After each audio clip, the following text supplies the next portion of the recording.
Hello and welcome to the 2021 virtual edition of Words on our final day of November programming. I'm Joshua Lambier, the artistic director of the Words Festival, and I'm coming to you live from Western University. As we gather today, weathering what we hope will be the final moments of the pandemic, I want to situate us on the territory in which this event is zooming to you right now live. London is located on the traditional lands of the Anishinaabeg, Haudenosaunee, Lenape, and Attawandaron peoples, on lands connected to the London Township and Sombre Treaties of 1796 and the Dish with One Spoon Covenant Wampum. This land continues to be home to diverse Indigenous peoples whom we recognize as contemporary stewards of the land and water and as vital contributors to our community and to the Words Festival. I'm currently right now in University College, that's not too far from Deshkanzibi, also known as the Thames or Antler River, which has been dusted with the first sustained fall snow in London, Ontario. So the banks are dressed in white blankets today. It's quite beautiful. It's my privilege to have the opportunity to host this afternoon's guests, David Huebert and Sydney Brooman, two authors who have recently published story collections that reimagine our relationship to the region of Southern Ontario, unsettling our familiar conceptions of the land and water, exposing our uncanny relationship to oil and toxicity, to violence and prejudice, to the small town Gothic atmosphere of rural life and urban decay. The Words Festival is coming to you to the safety and comfort of your home to bring the brightest writers who are tackling issues of pressing concern, making us laugh, commiserating with human sorrow, and confronting big ideas. Over the next hour or so, we're going to engage with David and Sydney's new books.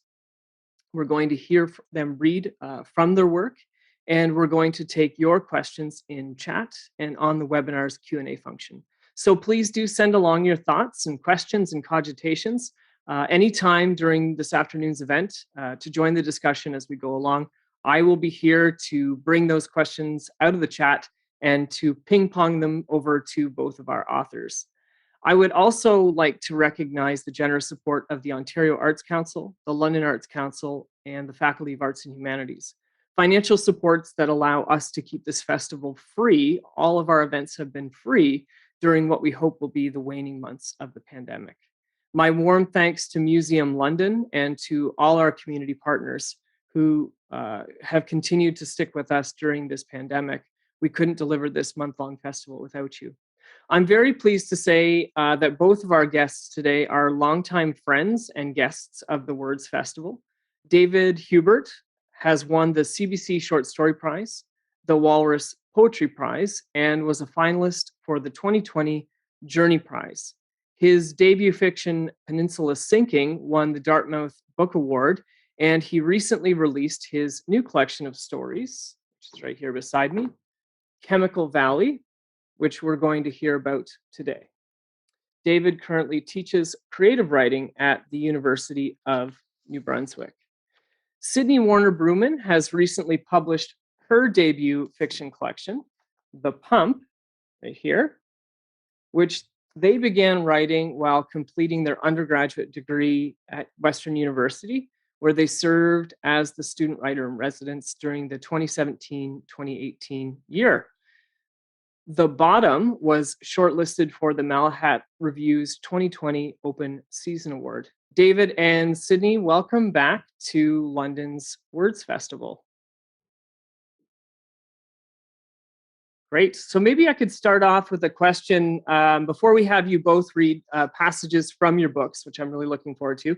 I wanted to start us off by asking about the sense of place in your collections, both of which find their center of gravity, if I can use that phrasing, in Southwestern Ontario or Southern Ontario. Your stories have captured the beauty of Southern Ontario, its people and places, but you've also delved into its uncanny underside, its darker undercurrents. Though this is a bit of a capacious question, lots of room to move, I wonder if you could tell us about your experience of Southern Ontario, its paradoxes, contradictions, doubleness, and why it features so prominently in your new books. Maybe I could go with David first. Sure. Thanks, Josh. Yeah, and thanks so much for having me. Thank you to everyone at the Words Festival, all the volunteers. Um, yeah, it's really good to be virtually appearing in this place that feels very much to me like home now, in a weird way, looking back. Uh, I arrived in Southwestern Ontario. It did not feel like home. I was from Halifax. I'd lived in a lot of different places over the years. Um, so I had a keen eye. I came there to enter in a PhD program. I had a keen eye for sort of try to put my ear to the ground and get a sense of what's going on, try to look around at the place, try to figure out what makes it tick. Um, yeah, and so I became very interested in, you know, different strands of local life. I became very interested, in particular, in the oil industry. I began to know friends in the oil industry. It sort of struck me as bizarre. I didn't really know. I learned in a first year class that there was a history of oil. There was a town called Petrolia nearby, and there was a history of oil in the region. And that was not something I knew anything about, and Right? it was not something that seems to be a, a publicized sort of tourist attraction in the region. Um, Even though I do recommend visiting the Oil Museum of Canada, it's really certainly an amazing, bizarre place and a crazy learning experience and a crazy time warp. If you want to go look back at sort of the 1862, 1859 oil rush in Lambton County, mm, there's a ton of knowledge contained there, as well as history with, the usual sort of settler colonial ugliness and all its complications. It's obviously the oil industry is an industry in which class is really prominent, and thinking about sort of the intersection of class and privilege, and so all of this sort of came to a head when I walked into the lecture hall at Western University, which is called the Imperial Oil Lecture Hall, right? So, yeah, that was sort of my journey, and I didn't. At the time, I was writing a different book when I first got there, and that was Peninsula Sinking, and that was a book that's very much about Nova Scotia. And at the time, sort of all of my nostos, or my nostalgia, was directed back, right, towards the place I had come from, towards my place I thought of then as home. And I didn't know that I was sort of writing this book in my subconscious. But meanwhile, as I tried to navigate sort of the wonderful human beings I was meeting and the strong communities and the sort of the really fierce ecological activism that I was encountering in that region. I learned a lot from those people, those connections, those communities, and I just it all began to germinate. And the way that it all sort of funneled through me was through the aesthetics of oil, which really links a lot of these stories together. Yeah, so I think I'll leave it there for now, and I look forward Mhm. to hearing what Sydney has to say. Absolutely. Sydney. Hi. So I obviously want to thank everybody at Words Fest for bringing me and David on here. It's so nice to sort of see everybody's names. But yeah, I grew up in a town called Grimsby. It's sort of across Lake Ontario from Toronto, like between Hamilton and St. Catharines. Names that don't mean anything if you're not like from here. But yeah, I spent the majority of my youth until I came to London for university at age 17 in Grimsby. And there's an interesting dichotomy, I feel like, in Grimsby, but in a lot of those sort of greenbelt towns where the escarpment and lake and all of these sort of like beautiful, like marketable loveliness, like countered with this odd underbelly of class issues that aren't sort of spoken about a lot, and issues of this sort of this like white straight cis canon of town people. um and I guess I didn't really realize what an interesting upbringing I had had in my town until I came to university and sort of processed a lot of the home stuff I went through and a lot of the stuff sort of in the town that we like collectively experienced as collective trauma. I found a lot of um, what I wrote about in the pump ended up being like sort of about stuff I had experienced personally, but also stuff that like my entire town sort of experienced together. And so I definitely think that a lot of a lot of experiences came up from that. And I after I came to university, I started trying to sort of deconstruct my time in Grimsby as a way of understanding like why I left and why I felt like I needed to leave. And I think I came to the conclusion at that point at 17 that I left because I was different and people who were different in small towns either had to stay the same as everybody to stay or if they were different they could leave. And I sort of felt at that point that there were no other options. Mhm. And I think through the process of writing this book, I've kind of come to the conclusion that like I want there to be that third option of sort of staying different, but making space for other people who are like you in your town. And I think the book was really an attempt at doing that. That's great. And I know, Sydney, just linking on to some of the experiences that you're talking about, and thank you for sharing that very, very personal reflections on the book, as well as David's personal reflections of arriving in London, Ontario, for graduate school. One of the things that I thought was so interesting in the description for your book was the relationship to what we know now as the Southern Ontario Gothic. And you can think of that tradition from Robertson Davies to James Rainey to Alice Munro, who is the epigraph of your book, which includes industrial cities and the rural areas, both of which you're describing in what you've just stated. Now, the literary genre, as all good literary genres, is tough to define, but it often refers to a style, and just for people who are viewing, to give a little bit of background, it's a style that reflects back on Ontario on itself, but it delves into secrets, mysteries, terrors, often in ways that interrogate violence, mental illness, family dysfunction, racial tension.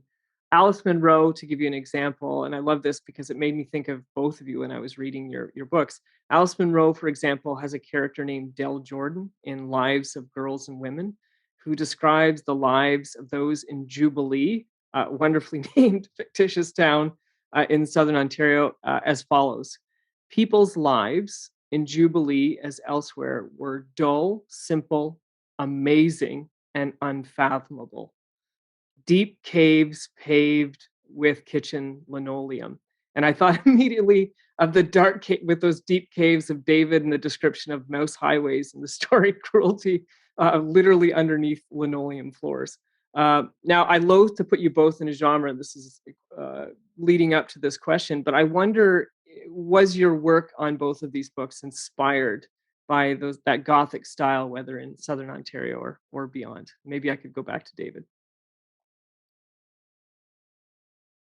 Oh, please do in the genre, Josh. Please do. Yeah, thank you. Um, yeah, that's a great question, and I think a clear point of resonance between our two books, even though we're doing different things and handling that in very different ways. Um, yeah, so Alice Munro. So my relationship to the Gothic with this work is pretty complicated, and it definitely, if you read my first book, would not be something that you would immediately see as being present there. It is something that I've read a lot of Gothic, and I've always an interest in sort of Gothic horror, and yeah, was definitely inspired by Poe and Hawthorne and all kinds of early sort of, and Faulkner. I'm very, very inspired by Faulkner also, and I consider Faulkner to be part of the Southern Gothic style. Other Yep. So yeah, I guess all that was sort of just coming to light in my style and in my approach generally. Um, I'm also, especially given the quotation that you read from, I think Alice Munro is actually really interested in underworlds. Um, and there's a story called 5 Points by Alice Munro that I really love, and that's one where she talks about a salt mine, um, and sort of the main character's husband has worked in a salt mine and has injured himself really really badly, and sort of became a well, he's the bad guy in the story basically. He's abusive, and but the story, at one point asks us to look at him a little deeper, which is something Alice Munro always does really well, right? She sort Mhm. of twists the expectations of the story in a delightful way, and she brings us into the into like the deep thinking or emotional life of this character. And yeah, I mean, I think so. Long-winded way of saying that one of the things that I'm very interested in, aesthetically speaking, is underworlds here in this story and in this collection. And oil is all about underworlds, right? Oil and gas is always traveling around us in a sort of underworldly way. Um, and yeah, I think so. It took me a while to sort of see that and to make sense of that and to see how much of that demands or perhaps doesn't demand, but meshes naturally with a Gothic aesthetic approach. And so you might notice that my first so all I'll say about my first story is which I'm going to read a bit from, but in the first story there is something in the basement. There's a presence in the basement, Yeah. and that's very that's a trope that I borrowed from Gothic fiction, the sort of monster in the house paradigm. Yeah, so long story short, and the way and so oil becomes very clearly a way that we can, uh, you know, offer up a node in the Southwestern Ontario Gothic. I think Right. that's And I'd never thought of it until you said that, there's nothing more Gothic than oil. Or I'm roughly quoting you on another occasion too. And I hadn't thought of that in terms of the remnants of life. And you have these deep time moments where thinking about how life essentially is stewing and broiling into this sludge and this form that comes up as a return of the repressed. And it's something that I definitely want to return to. But before I do, I want to jump over to Sydney and to get your thoughts on whether the Gothic style is informing your work. It's interesting that David would bring up Faulkner because at the time I was writing The Pump, I was just reading like an obsessive amount of Faulkner as well. Like I really, I remember the first time I read the story Barn Burning and thinking it was just like so like I had never read a story that I so deeply sort of understood um the like socioeconomic repercussions plus the very intimate family violence sort of moments as well. And I found it I was reading a lot of that while also like Alice Munro and Faulkner's sort of like his classic gothic, a lot of stories, a lot of socioeconomic related like short stories. But at the same time, I was also reading a lot of sort of surrealist, magic realism sort of stuff. Like I at around the same time as that Faulkner, I, I was reading a lot of Sheila Heti as well, where it was just sort of this matter of fact style with surrealist, super magical, not fantastical, but like very odd surrealist qualities. And so I definitely not fully by choice, like absorbed a lot of that in a way in which I really liked the gothic quality of like things beneath other things, how they are supposed to sort of appear, like the appearance of a town in one way and then its truth beneath it, but also using these little fantastical sort of details like the peevers in my book and things like writing as a disease and the art eating and sort of things like that, just as little ways to kind of push elements further. Um, so yeah, like I definitely say that the Gothic had a really big impact, but some other genres I think bled through sort of like marker on paper. Yeah, absolutely. And I love too the fact that like Monroe constructing Jubilee as a fictional town and giving all these stylings. The pump. I wanted to ask you about the pump in terms of the title and creating your world building for this city. Did you when you built the pump as a place? What were some of the elements that went into how you constructed this Southern Ontario Gothic place? It's interesting because like quite a bit of it, like I spoke to someone at Niagara this week about it being like a Grimsby book, and I sort of explained that it wasn't only Grimsby, and then something came out and said, Book is fictionalized Grimsby," and I went, "Oh no," but it's a lot of it is Grimsby in terms of the locations of things like stores and things like the escarpment and the marshes and these sort of details, but yeah, in terms of place, a lot of little details.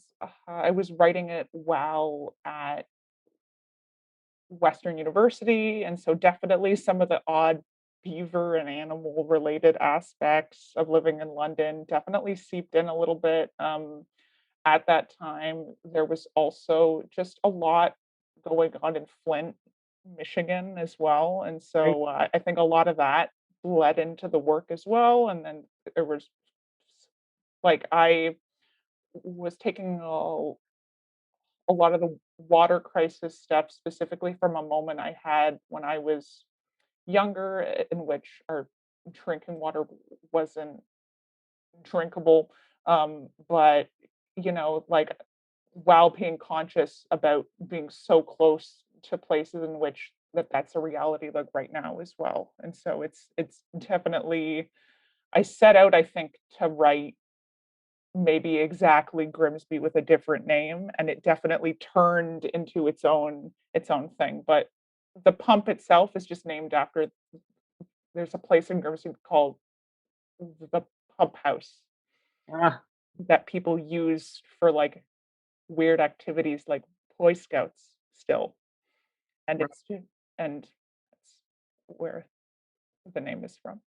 I love the names of different, like the restaurant Eggs and Things and the bar Mr. Desperates. The really fantastic names. David, though your stories are real places, deriving from real names, there's also a real granularity in your writing that you can tell that you have done deep dives into the history of the region and the oil industry.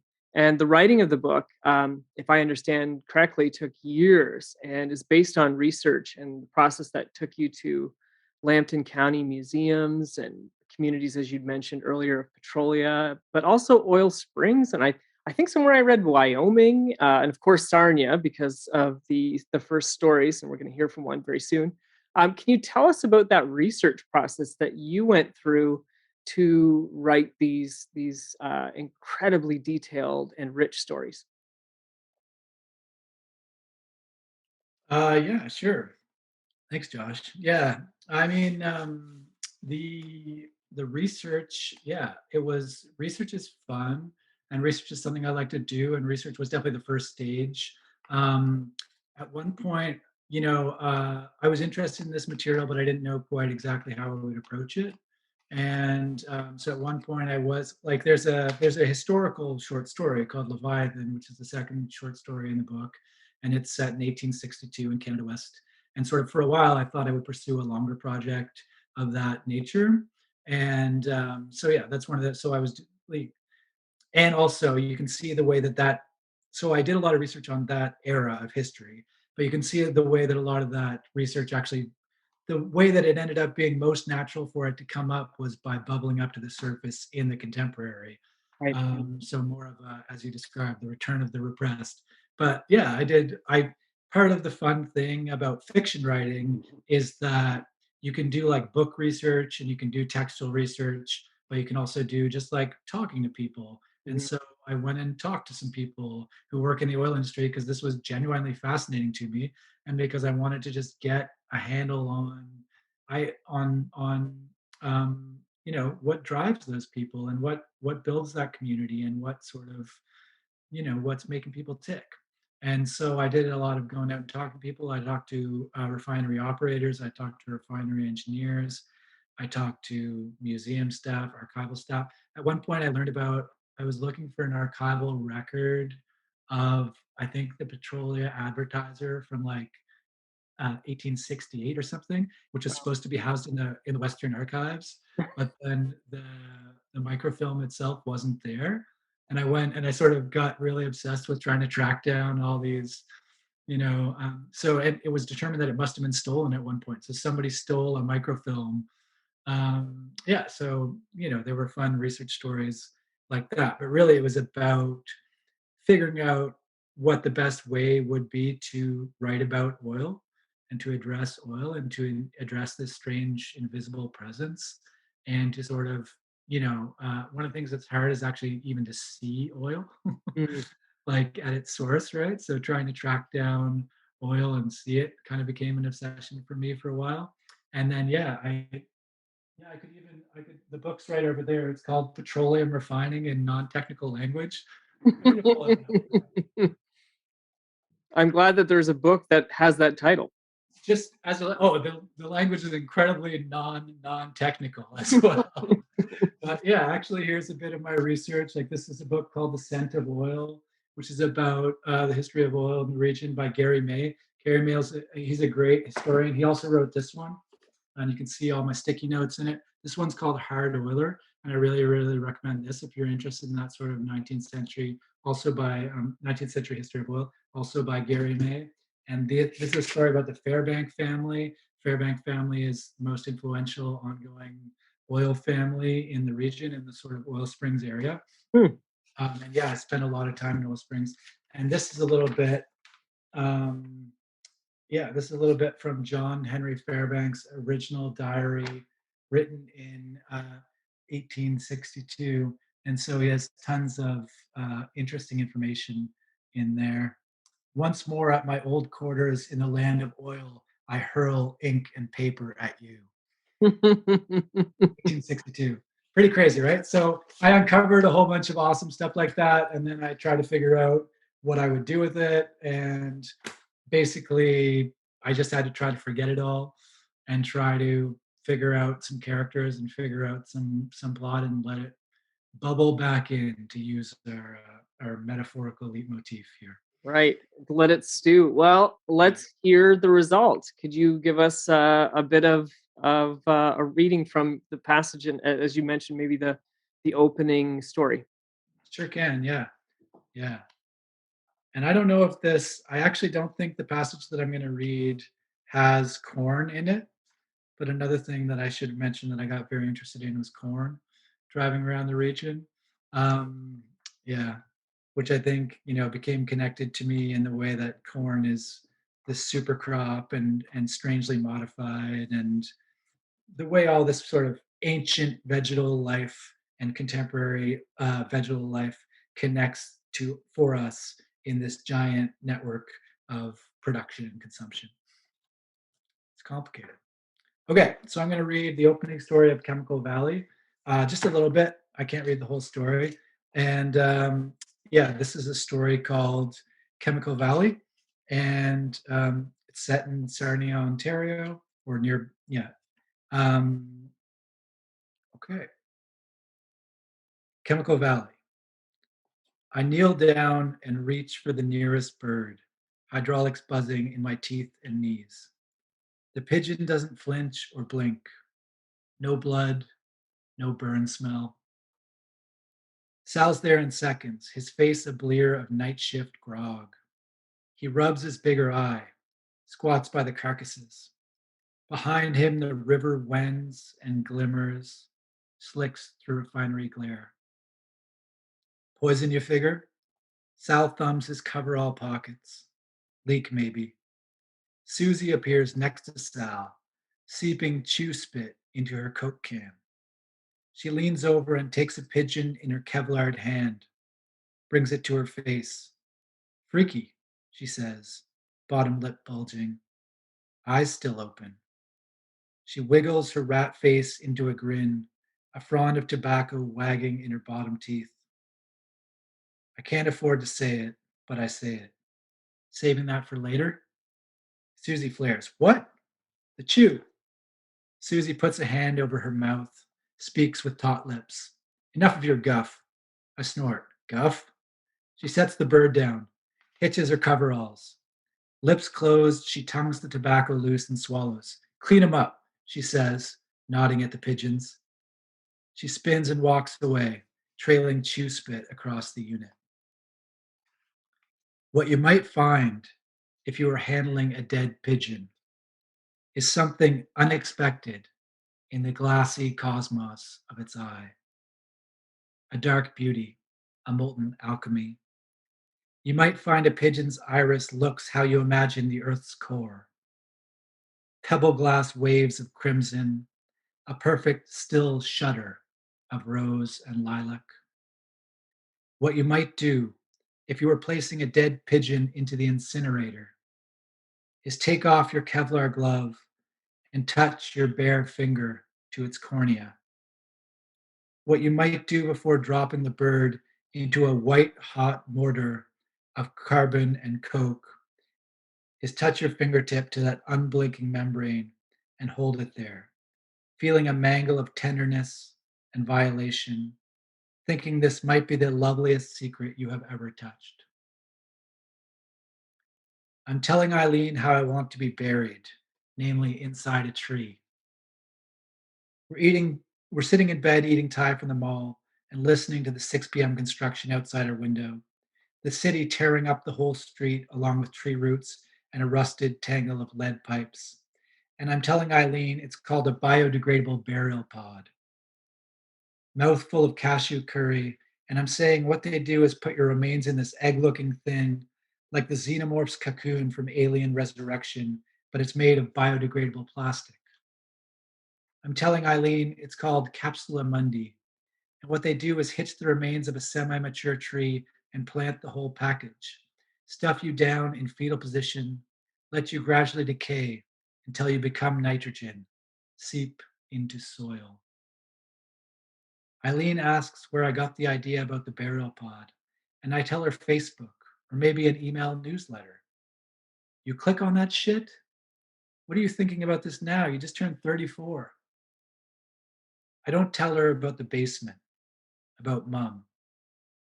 I don't tell her about the pigeons strewn out on the concrete and then going supernova in the incinerator.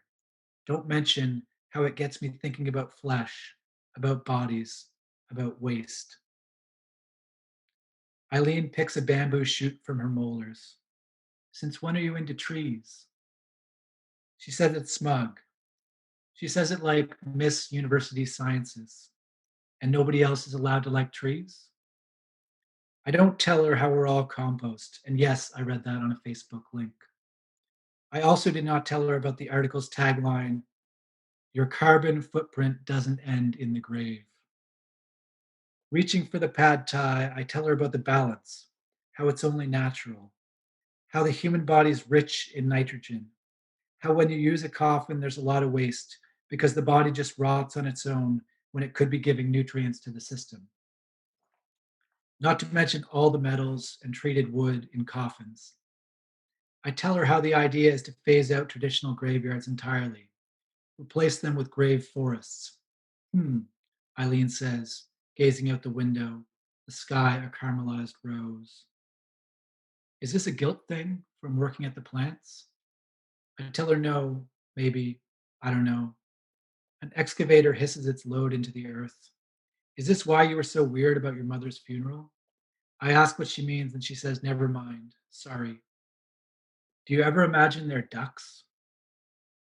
Eileen asks, what? and I tell her the loaders and the bulldozers and the cranes. Sometimes I imagine their wildlife, ducks or geese. And maybe why they're crying like that is because they're in distress. Like maybe they've lost their eggs and all they want is to get them back. And when you think about it like that, it's still bad, but at least it's not just machines screaming and blaring because they're tearing up old sidewalks to put new ones down. Ducks, Eileen says. Probably still be one working for every three scratching their guts for overtime pay. She stacks the containers and reaches for the vaporizer on the nightstand, asking if I love trees so much, why didn't I become a landscaper or a botanist or an arborist? I shrug, not mentioning the debt or the mortgage or the pharmaceutical bills, not mentioning that if she wanted to do something, that if I wanted to do something, it would be the comic book store, but there's no market in Sarnia anyway. I tell her it's probably too late for a career change. No, she coos, pinching my chin the way I secretly loathe. She smiles, her sweet stone smile, a wisp of non-smoke snaking through her molars. You could do anything, she says. You could be so much. Eileen lies down on her back on the bed, telling the ceiling I could be so much. And the worst part is she means it. The worst and the best all coiled together as I reach out and thumb the curry sauce from her chin, thinking about when she'll fall asleep and I'll drift down to the basement to Mum. In 1971, the Trudeau government issued a $10 bill picturing Sarnia's new refinery metropolis as a paean to Canadian progress. Inked in regal purple, the buildings rise up, space-aged and triumphant, a Jetson's wet dream. Towers jab through the sky, and cloud-like drums pepper the ground, a suspended rail line curling around the scene. Smokestacks and ladders and tanks and tubs, glimmering steel and perfect concrete, a shimmering fairy city, and the strange thing is that what you don't see is oil. What you never see is oil. The other strange thing is that this is how Sarnia used to be seen. Not so long ago, the plants were shiny and dazzling, and now they're rusty with paint peeling off the drums and poor maintenance schedules and regular leaks and weeds all over, stitching concrete seams. So I'm going to end it there. Thanks very much for listening. Wow, it's such a great passage. Thank you so much, David. There's so much there in terms of you can see what I was describing in David's reading, the granularity of just the attention to the details and an aesthetic of oil that's coming up that I hope we can return to and talk about as well. But before we do, I want to turn to Sydney and ask whether you would offer us a reading from the pump as well. For sure. So I'm gonna read, I think, like part of a longer story. And I'm gonna go for something a little bit funnier to contrast the drudge of p- basement dwelling. Um, so I'm gonna read the first little bit of a story from the end of the pump called Malodon or Toothache. Malodon or toothache. I hadn't gotten my mouth looked at since my regular checkup last year when my dentist, Dr. Dan, walked out to log my patient data into the computer and dropped dead from a heart attack. I was already nervous to go because I was convinced pretending I was straight had rotted my teeth out. A lie like that eats your insides. When Dr. Dan left the exam room, I didn't realize he was like dying, so I convinced myself that he walked out because he knew and was going to tell all of the dental hygiene students my dirty little secret. He died in the other room, so I didn't hear anything. I'm not traumatized or whatever. I remember knowing for sure that I'd been in that Frankenstein chair for too long. When the paramedics arrived, they didn't even let me wash my mouth out with the little metal squirty thing. I stood in the parking lot in my socks with that bubblegum shit still smeared on my gums. This time, one of my teeth had to be pulled. When the new dentist ripped the Swiss cheese molar out of my mouth, I asked if I could keep it. I rolled it around in my palm and inspected its little black dots while my mom gave her credit card info to the receptionist. Mom and I walked down John Street toward the pump house, and she asked if I liked my new dentist. He's better than the fucking dead one, I thought. Well, yeah, I said. I knew she was only trying to get me talking because she was worried that my dead dentist reminded me of my dead dad, and she didn't want me to jump off an office building like he had. I answered her questions as we cut across the soccer field. Muddy water soaked through my walnut sneakers. We parted ways in the parking lot. She handed me a thermos of chicken noodle soup and left to meet our neighbor, Mrs. Miller, for their Bible study. Lachlan Reese greeted me at the door to the pump house, his blonde hair stuck up in tufts like the feathers of a baby duck. We were wearing the same green camp counselor sweaters, but his seemed nicer, probably because he wasn't a sinner. He smiled at me, and I looked down at my wet sneakers. Morning, Taylor, he yelled. How lucky we are to be alive today. Yeah, I said. Yes, that's true. Yes, good morning. He reached forward to shake my hand, even though he had already met me like 50 times. I didn't want to shake his hand, so I waved instead, and we both stood in awkward silence until I put my hands in my pockets and snuck past him into the gymnasium to grab my lanyard and name tag off the fold out table. Then I saw Laurent Bordeaux. He was sitting cross legged on the gym floor, wrapping pink yarn around popsicle sticks to make a cat's cradle for Milo Riccio's little brother Emmett. Emmett had a sticky ring of apple juice around his mouth. The speaker was blaring the song Our God is an Awesome God. Everything smelt like sweat. Laurent tied off the yarn and handed it to Emmett, who quickly threw it back and yelled that he couldn't have a pink one because boys don't get pink ones. Laurent ran a hand through his dark hair and said that God loves all people, no matter what colors they like. Emmett stared back at him blankly, like he didn't get it. The Bordeaux were the newest hot gossip because they had just moved to the pump from Montreal.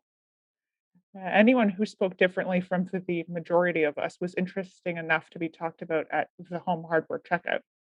I didn't really care because my mom was French, so none of it was new to me. Nothing ruins you like having a French mother. The French get all riled up and passionate about things, and they're always sounding like they're saying something about sex when they're really just talking about the weather, and they're all objectively beautiful. I used "I have a French mom" as the interesting fact about myself when the teacher went around the table to do introductions on the first day of Calc 101. That was the real obnoxious part. How often I felt the need to tell other people about my French mother, as if it made me more worldly or something. I couldn't even speak French because when I came around, my mom was too busy trying to learn English. I wasn't even French enough to be half French. All I was good at was being a bridge, like when I had to explain to my mom that a pipe cleaner wasn't a person, or that people wouldn't know when she was talking about if she told them to close the light. I knew less French than people who weren't even French. It made me feel fake. Laurent was way more French than me. He even had a fucking French name. I guess God wanted both of us to be church camp leaders for the summer, so there we were. I swerved through the plastic chairs and walked right up to him like I wasn't completely petrified to make human contact. I had worked out everything the night before. I was going to go, "Hey, you're Laurent," or maybe even a confident, "Hey, Laurent," or "Hey, dude." I was going to be like, "Yo, Laurent, dude, bro, nice cat's cradles. You have some great technique," which I figured was much better than saying he had great fingers, even though his cuticles were fucking flawless. I went up to him and he looked at me and he smiled, and I forgot who the fuck I was or what I was doing there. Then he started talking first, which I totally wasn't prepared for. I think I'm going to end it there. Wow, that opening image too of the molar being removed. It's interesting. It makes me think too of when I was looking at what people had said in review of both of your books. I don't know if you both noticed this, but someone had in each case said that these stories get under your skin, and there's a way in which the descriptions that you both offer that has these embodied experience, like losing a molar, and there's in throughout, for example, in the pump, we experience infectious disease that turns into something called the rash, this fatal contamination in the body. And it makes me think too of a remark in David's book. I think it's in Dream Haven, where the protagonist says that we learn fast and hard that the body is swampy, and there's a swampiness to the pump, and there's just these really nice crossovers over this embodied experience. But what the question I have for both of you is, what is it about the experience of the body when it's ill or when it's ill at ease that attracts you in your writing? Because there's many examples in both books of that very rich description of that feeling of illness or the body feeling ill. What is it that attracts you to that experience? Maybe I'll start with you, Sydney. Yeah, so I definitely think a lot of that is just stuff I've b- been interested in. Like I grew up with a really severe stutter and I grew up with a tic disorder. And so like I was very sort of learned from an early age the ways in which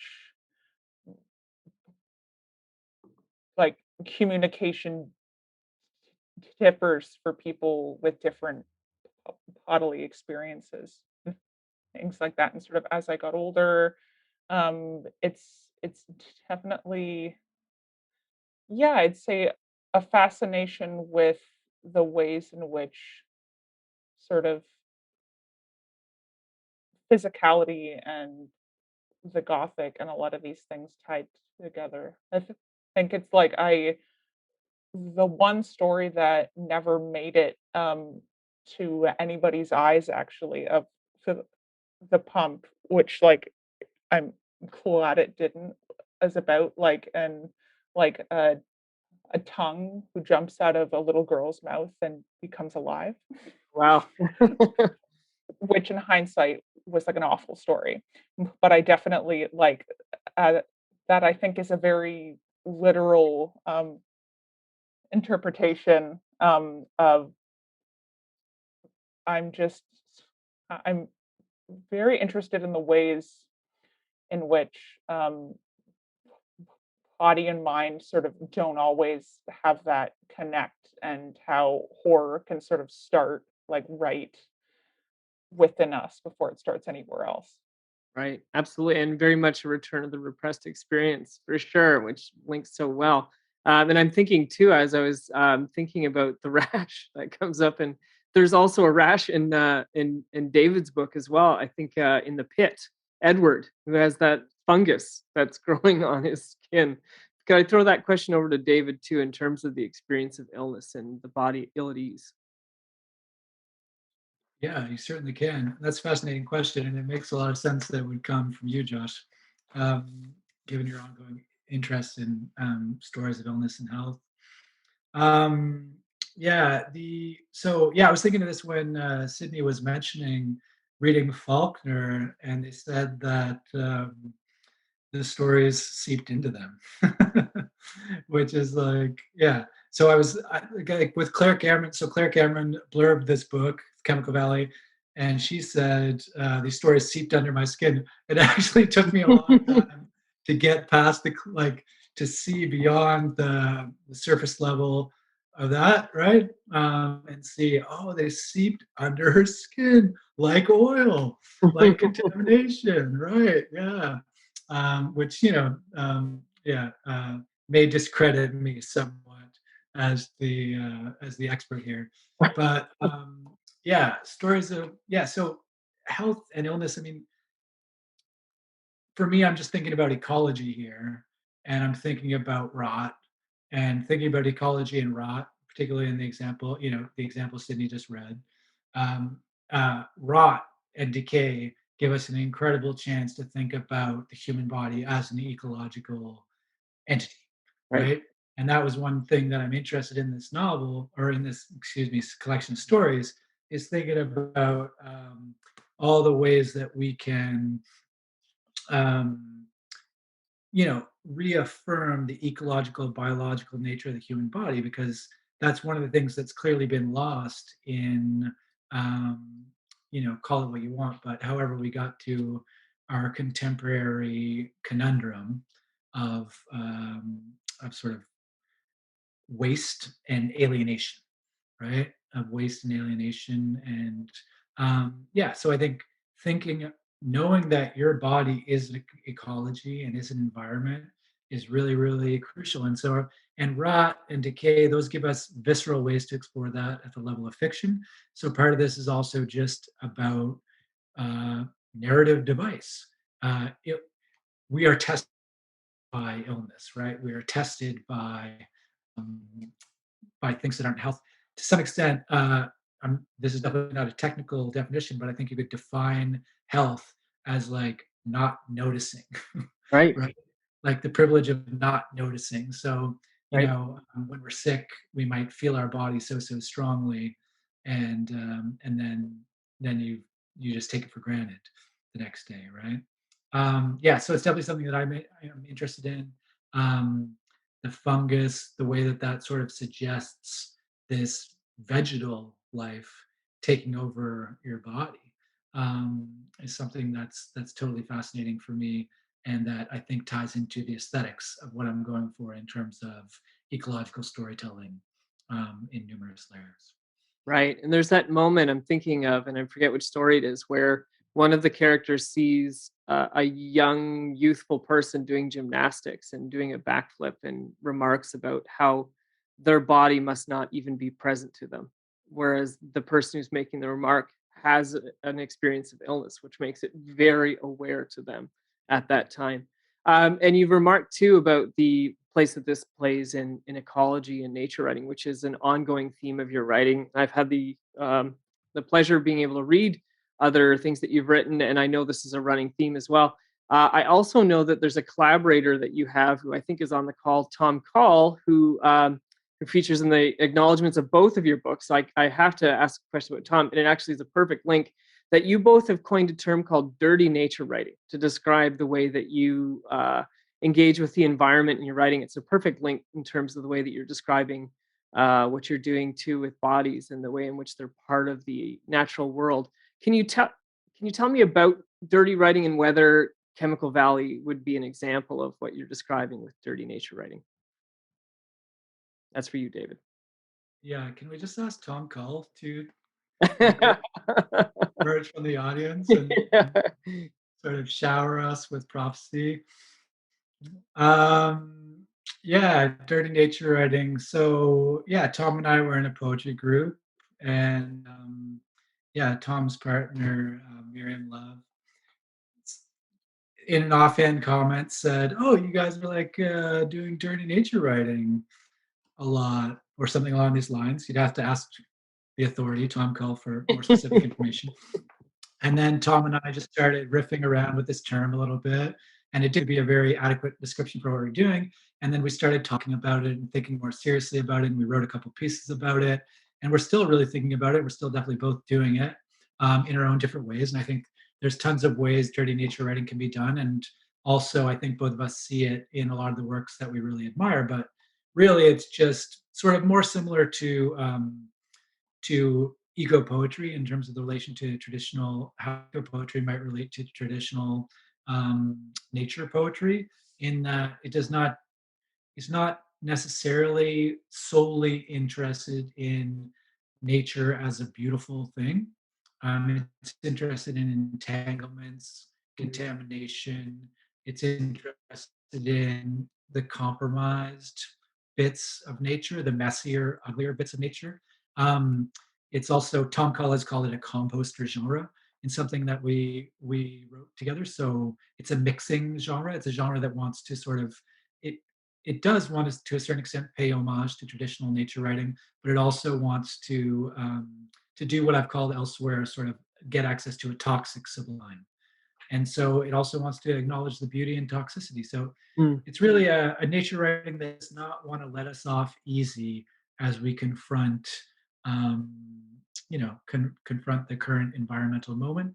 It doesn't want to pretend that there's a false dichotomy between nature and civilization, nature and culture, which can be really, really damaging. It doesn't want to believe in an idea of capital N pure nature as something that's devoid from the human stain. So it's trying to navigate, also social justice and the important relationship between social justice and environmental justice. and trying to just think through all these messy, deeply entangled concerns in honest, um, yeah, in honest, full-hearted ways. That's amazing. You're almost doing there what Woody Allen does in, I think, Annie Hall, where he calls up Marshall McLuhan. You're going to call up Tom to be there as the authority to provide assistance with that answer. But it was marvelous and really, really fantastic. Sydney, one of the things that we were talking about before we went live was the fact that we at one point in time were going to do a conversation with you and Tom before the pandemic. It was days before the pandemic hit, and Sandra DeSalvo is on here as well, who was going to be the host of that because you were doing an exhibition at the time, and it would have been the finale. But one of the things I want to ask in light of this question and linking off of David's remarks, in terms of how the environment comes into your writing as well, because the pump has all of these moments of the sludge, the swampiness that leaks into the socks. Characters always have an extra pair of socks, or it's always on their feet. Can you talk about how the environment plays a role in the construction of the pump and nature writing or climate writing, maybe dirty nature writing?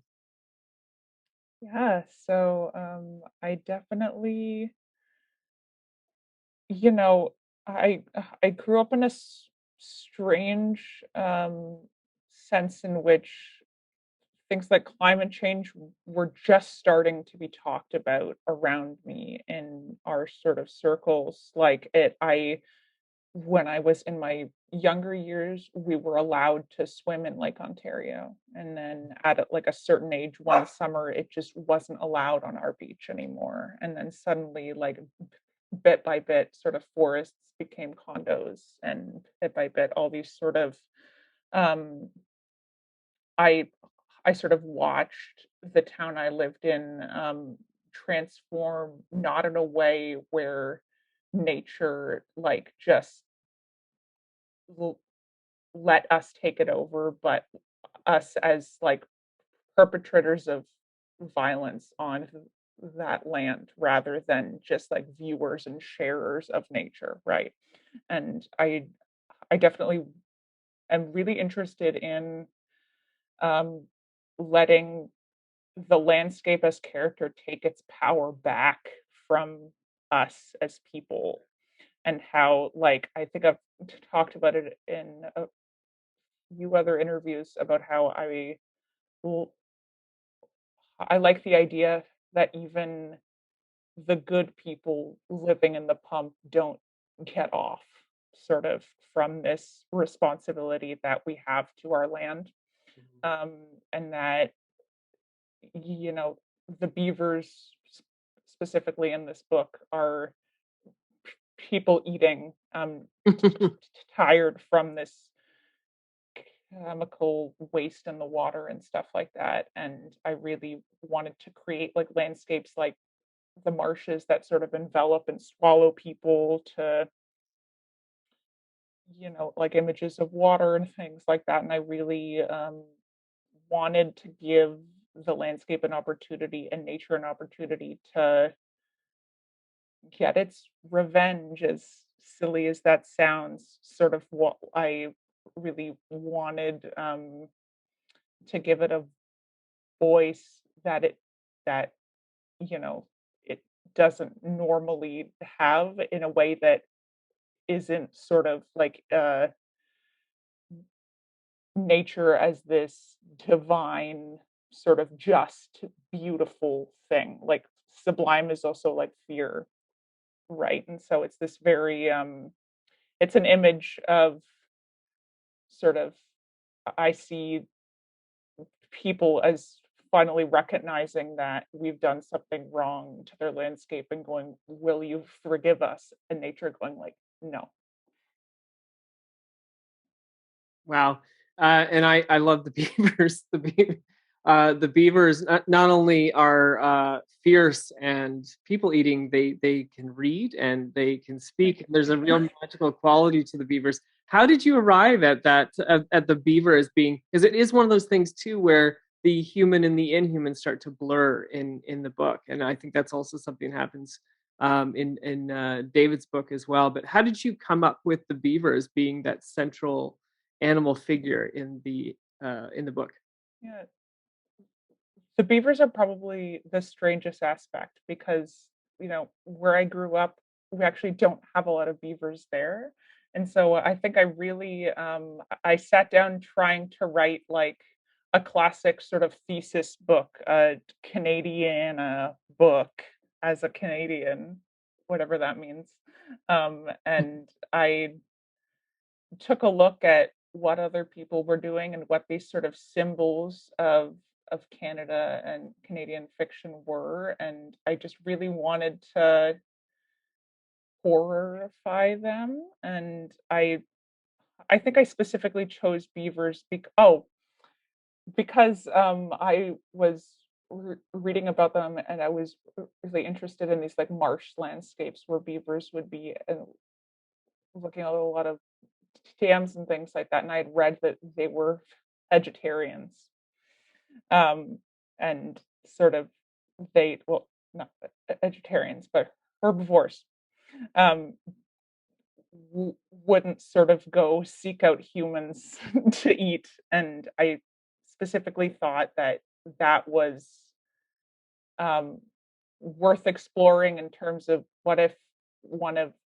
the most like harmless yet simultaneously powerful animals were to decide that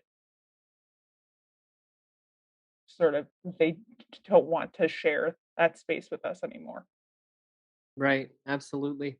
I'm going to turn to the audience to ask some questions from you as well. So please do enter your questions in the chat or the Q&A as we go along, and I'll pick those up and throw them over to David and Sydney.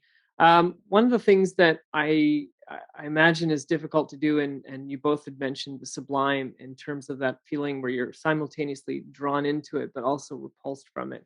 There's a challenge I imagine, in climate writing, um, to expose the reader to the incredible risks and the peril that we're in right now, um, the climate emergency that we're in, and yet there's also the challenge of fostering renewal and resilience and recovery.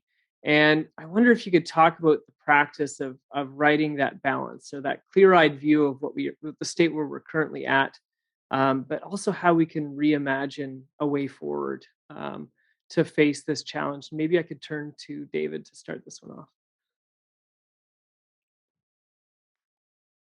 Yeah, that's a great question.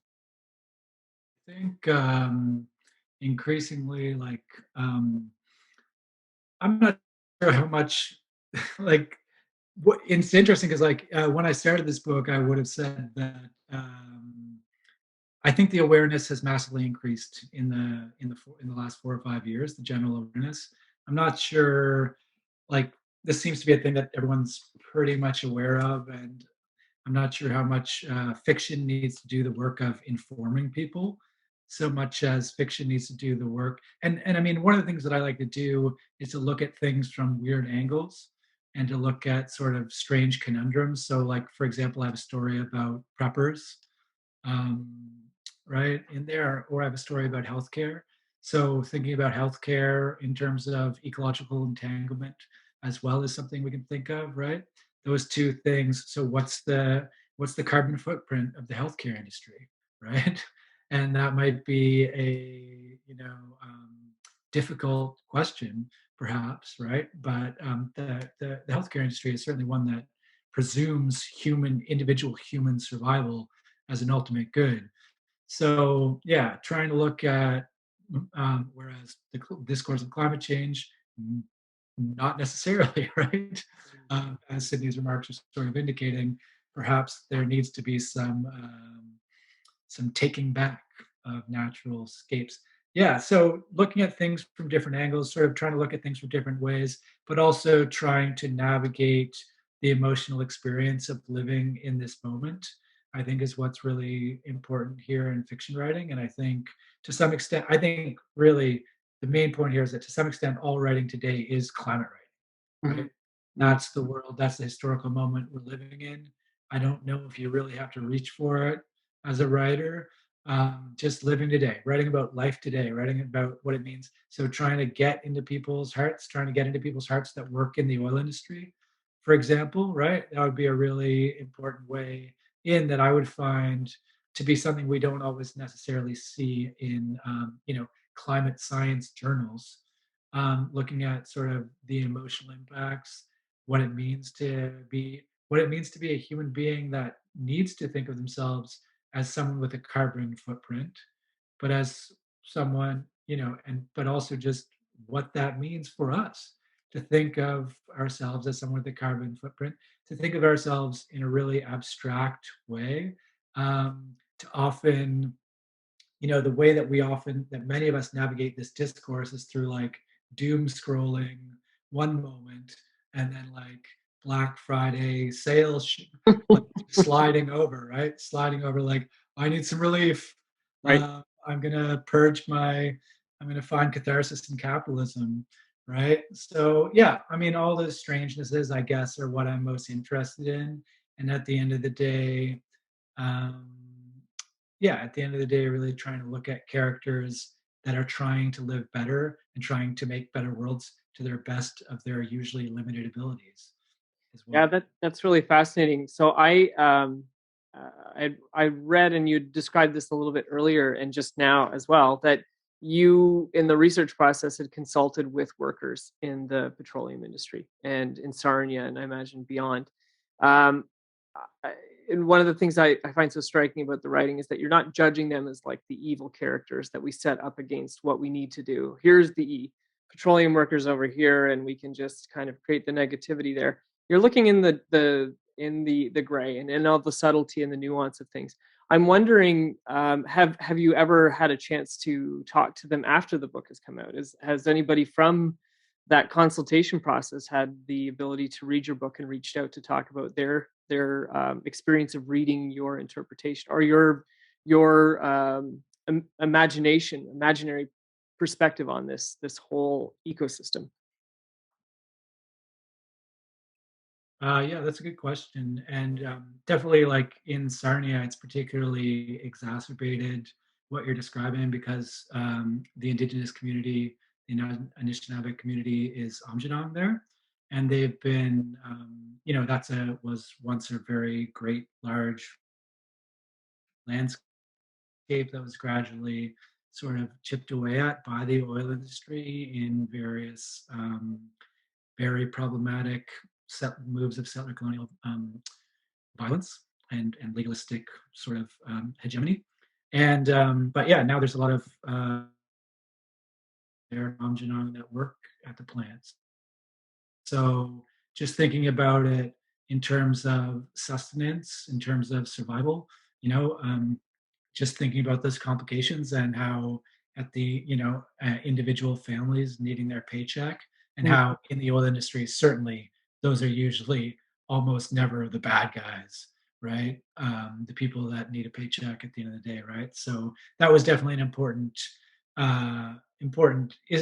thing I think for all of us to think about when we're thinking about the oil industry. um, when we're thinking about the oil industry, when we're thinking about Alberta, when we're thinking about sort of the every people, right? And trying to figure out where the problems lie.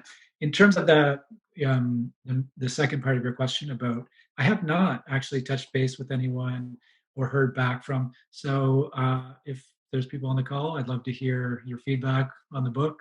And yeah, I hope to hear.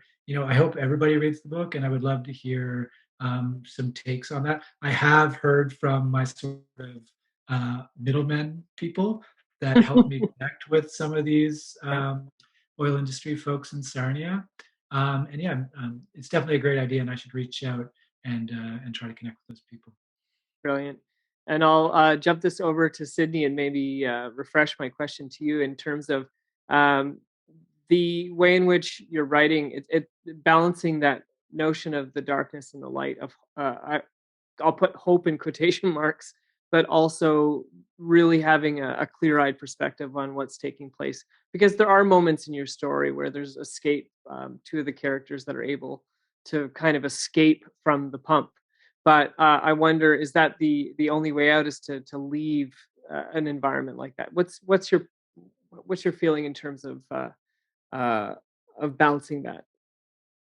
Yeah, I definitely, while writing it and when I first started writing it, like processing leaving my own small town, I really did think that the only options were to stay and sort of try to stuff out the things that made you different, or to just leave. But sort of in hindsight, it's been a few years since I wrote those first few drafts, and I've like moved to a few different places and lived a little bit of life and things like that. And it's interesting, um, the perspective that I had on this sort of urgency to get out, where I think now I I sort of want to go back and grab some of those characters and have them make some space within the their town for other people who are like them. I think I mentioned earlier, Mhm, like mhm. especially in terms of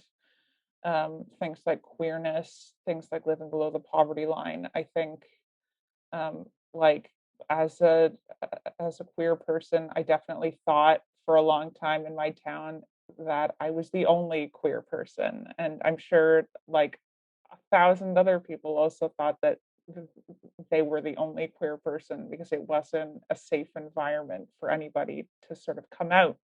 But I think going back and like publishing books about towns with, queer representation and talking about some of those experiences, like I hope makes space for other people who are like me in smaller towns to feel like their stories are worth telling and that those spaces are worth making. Because if I had sort of read a book like this when I was in like growing up, I definitely would have like wanted to connect with other people to see sort of um, if if space could be made rather than leaving so quickly, I think. Right, right. That's really fascinating in terms of the reflection of from the writing as the distance comes up, and talking about the book now that it's out in the world. I see a question in the Q&A from a familiar voice to you both, Andy Verboom. Great to see you or read your words here, Andy. Good to see you're on the call.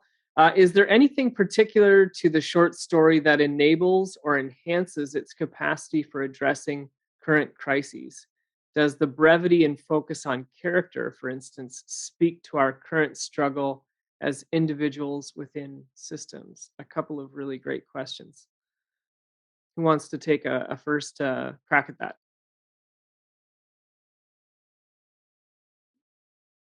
I mean, like originally, like I have a funny comment, sort of. I had a very close friend who I was giving drafts of my first stories in the pump to, when they were originally being written. And he said to me one day, he said, "You write like everybody reading also has ADHD." And I went, "Oh, that's interesting. That like I would sort of like I have a hard time reading longer work um just because of ADHD and things like that." And so I definitely I think like on a personal level, it started out as this fascination with shorter work as a glimpse into things. And then like on a larger level, I do think that like because short stories leave so many gaps, um, that the reader gets to fill in an entire world. Like I love how in a short story your words are so limited that you're describing a room and you can only describe a few details, and then any reader sort of pictures the rest of a room how they want to. But like on a larger scale, like the entire book is like that. So many aspects of people's lives and characters' lives are filled in, and so many things are implied and just under the surface that you can't see because you don't get a whole scope of a character's life or things like that. And I definitely, I think that it's interesting. I've always been interesting in interested in like audience work, like a working dialogue between writer and audience, where the reader sort of has to actively do contribute to the story in some way. And so I definitely think that short stories leave me with so much work to do after I read them. Mm, And I definitely think a lot of the the genre choice and the form choice was because I wanted readers to fill in gaps in the story where I gave them. I'm not sure if that answers the question. no, it's a fantastic and definitely real attention to the genre of stories and short stories in terms of how you approached these very difficult and timely questions in your very unique ways. I loved the stories in the collection. David, did you want to take a crack? Yeah, it's funny because yeah. So thanks for the lovely question, Andy.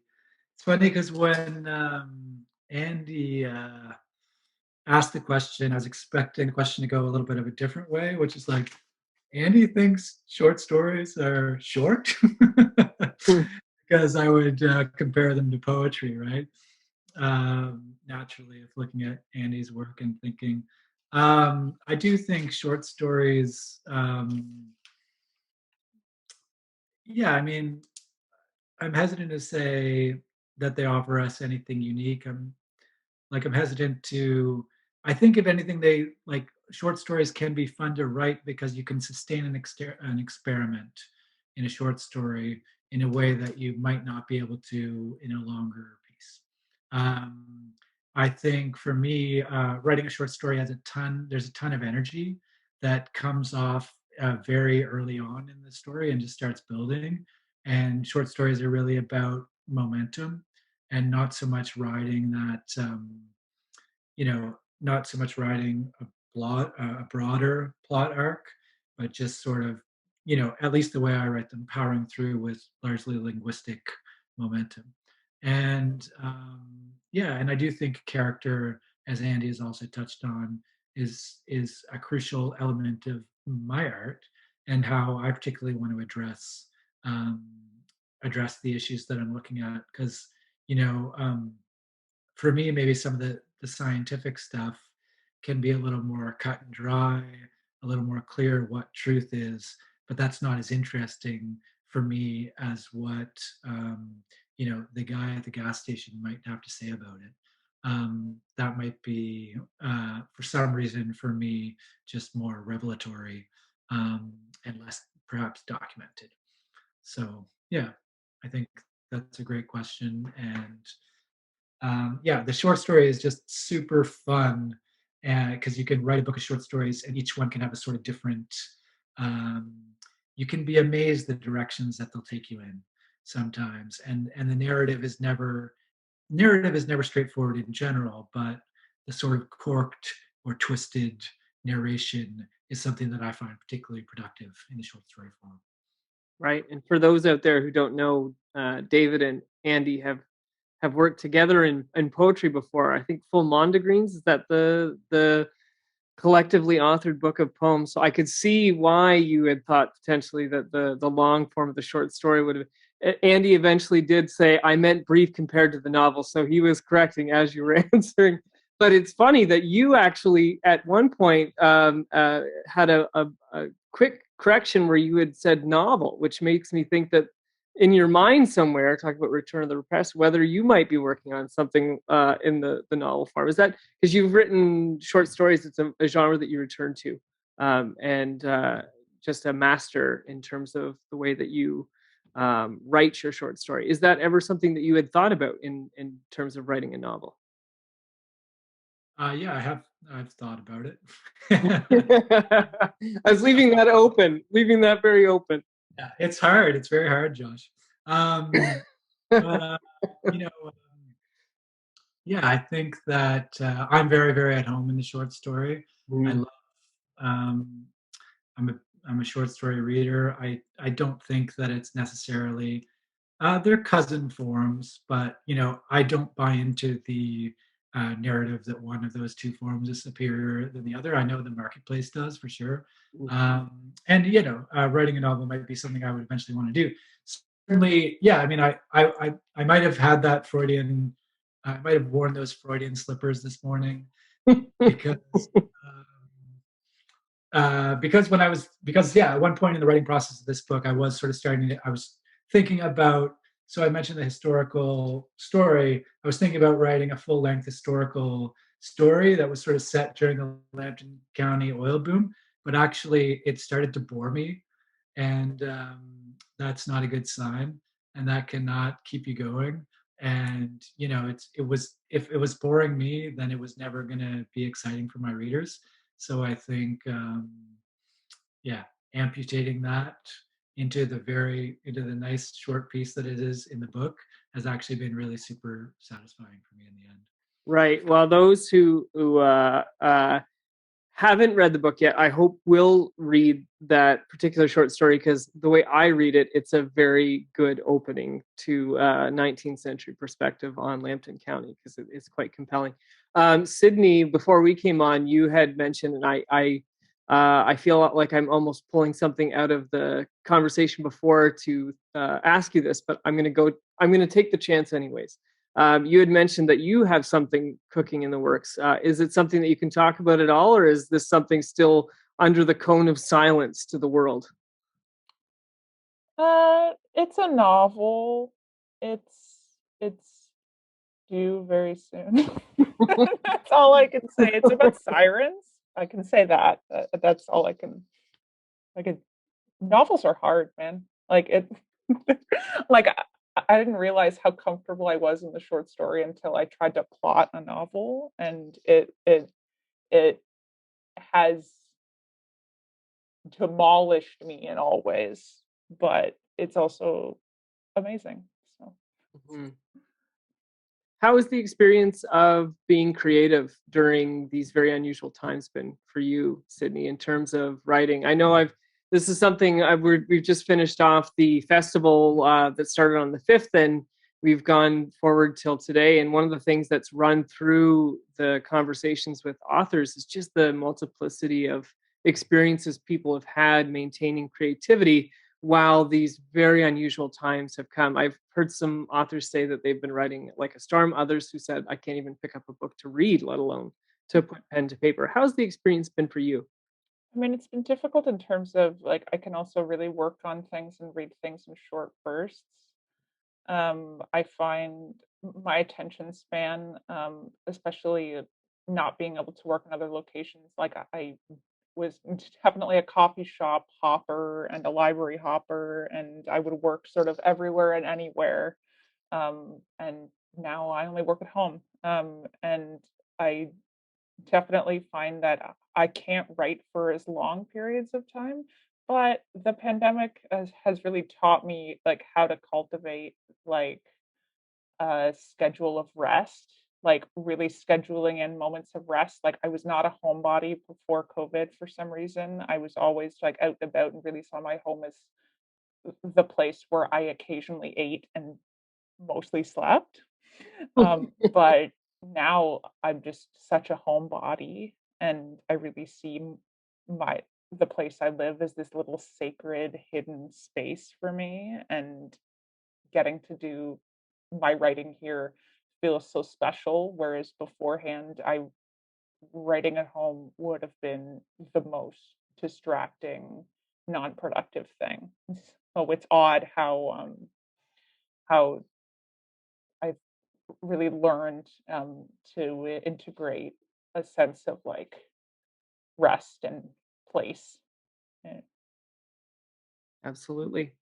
How about you, David? How's the experience been of creativity for you during these very unusual times?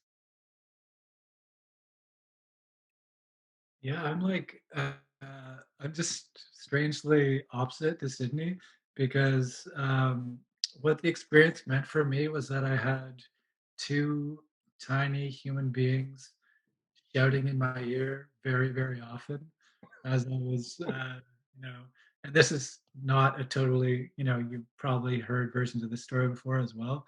but it adapted me because prior to that, I was always a very sacred at home, needed monastic style conditions in order to produce writing. I would sit, I would schedule 3 hours and I would bring up my apple and put it on my desk so I could interrupt my 3 hours with an apple snack if I was feeling particularly devious that day. But now it's much more like children yelling in my ears, and I'm just like, my tune out abilities have really, really developed. So I'm just glad that I'm still adapting. And yeah, I'm making it work, Josh. I'm making it work. And I'm certainly not. I'm neither one of those people that's been super productive or one of those people that's really mad at the people that talk about how they've been super productive. Right. Somewhere I'm an in between pandemic type person. And we're also very fortunate out here on the East Coast, as I was telling you also before. And so we've been perhaps a little more out and about than other people. Yeah, absolutely. Well, I have a question from Tom Call, who was mentioned earlier. Jumping off of Andy's question, I wondered about poetry. David and Sydney, you are also both wonderful poets, and I hear a lot of poetry in both of your short stories. Do you? Do you bring a poetic sensibility to the ways you write short stories? Another really terrific question. Who wants to jump on that first? Jump ball. I don't mind tackling that. I would hesitate to say I'm a good poet, but I would say that I definitely pay very close attention to the cadence and musicality of my sentences. I think more of it is less about the fact that I write poetry in addition to fiction, but more about the fact that I read all of my writing out loud while I edit it always. I'm always reading it out loud constantly. And so it's less about to me what it looks like on the page and always about what it sounds like. And so I think just naturally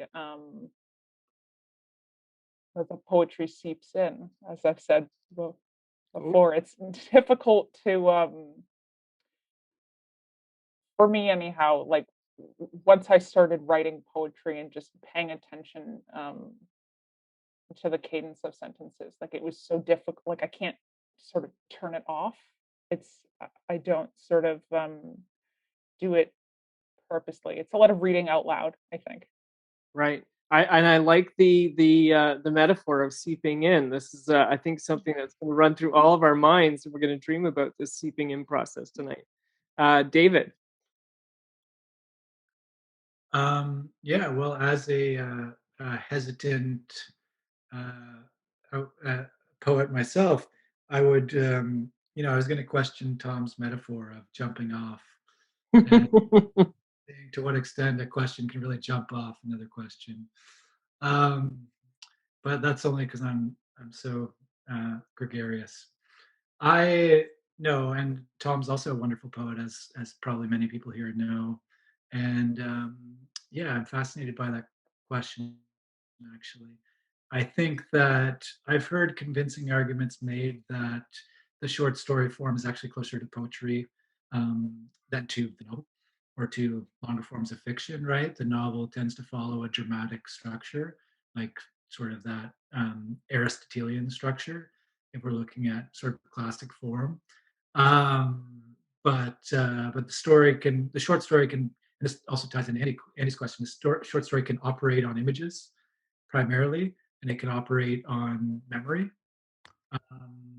Yeah, so I think one of the things I really use images. I focus in on images and image patterning a lot in my stories, and I often use collage form for my narration. So rather than sort of threading it through, rather than an arc, I just have a sort of series of bursts of imagery and scene, and I think pull that off in a short story. And I'm less convinced that you can pull that off in longer form. So, in addition to everything Sydney said about paying attention to language, which I think is also crucial, and which is skills that you see a ton of writers move from poetry to fiction, and they all do it so well, and it's less well achieved the other way, right? It's obvious because writing poetry, it teaches you things about the economy of the line and the economy of the language that are really invaluable uh, lessons for any person that wants to communicate in an artistic manner. Brilliant. Well, we're coming up to our final minutes here. I promised both Sydney and Dave that we would have the hard limit on 90 minutes. And I wanted, before we depart, I put in the chat links to get copies of David's Chemical Valley. So everybody, after this wonderful, wonderful discussion and that absolutely brilliant reading, I hope you will pick up a copy of David's Chemical Valley. And I hope you will also pick up a copy of Sydney Warner Brooman's The Pump. This has been just such a wonderful way to wrap up our November Words Festival with two people who have been part of the festival for so many years, even though we're at great distance and Dave's on the East Coast and Sydney's not too far down the road in Toronto. I just feel really grateful that you could both join us. And I'm grateful to the people who joined us in our audience today. Thank you so much for being here. This was absolutely terrific. It was a real honor to talk to both of you. And I would like to thank everybody, especially our authors, for joining us this afternoon. Thank you very much.